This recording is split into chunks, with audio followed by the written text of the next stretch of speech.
চলো ফ্রেন্ডস, আজকে আমি তোমাদের সাথে শেয়ার করছি আমার ছেলের জন্য একটি রেসিপি দুপুরের। তো সেটা হচ্ছে পেঁপে আলু দিয়ে মাছের ঝোল। তো প্রথমে কড়াইতে দিয়ে দিয়েছি সামান্য পরিমাণ সাদা তেল, আর সামান্য একটু পাঁচফোড়ন, আর দিয়ে দেবো সামান্য নুন, সামান্য হলুদ, সামান্য জিরে গুঁড়ো। কারণ অল্প এই কারণেই দেওয়া, কারণ ওর বয়স এখন সবে 10 মাস কমপ্লিট করে ও 11 মাসে পড়েছে, আর ও নর্মাল আমাদের মতোই ভাত খায়। তো সে কারণে ওর জন্য একটু তরকারি সাঁতাল দিয়ে বানাই আলাদা করে, সেটা দিয়েই ও ভাত খায়।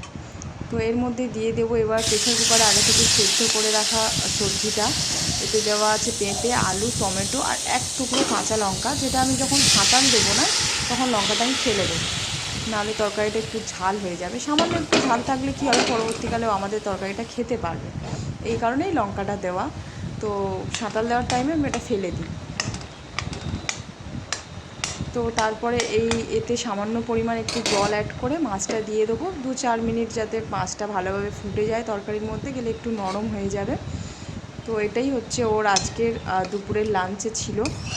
তো তোমাদেরও যদি ঘরে ছোট বাচ্চা থাকে এরকম তরকারি করে নর্মাল ভাত দিয়ে মেখে খাওয়াতে পারো। যদিও অনেকে মিক্সারে বা ছাঁকনিতে ছেঁকে ঘেঁটে খাওয়ায়, তো এইভাবে আমি খাওয়াই না। তো তাই তোমাদের সাথে আমি তরকারিটা শেয়ার করলাম। যারা আমার মতো নর্মাল ভাত খাও তো এটা ট্রাই করতে পারো, খুব টেস্টি হয়। শুধু মশলাগুলো খুব সামান্য পরিমাণে থাকে, রান্নাটা আমাদের মতোই হয়। তো দেখতেই পাচ্ছ তরকারিটা 2-4 মিনিট ফুটে যাওয়ার পর একদম রেডি হয়ে যাবে ওর তরকারি।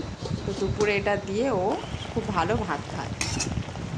তো তোমাদের যদি ভালো লেগে থাকে আমার বাচ্চার এই রেসিপিটি, তো তোমরা লাইক করে দিও।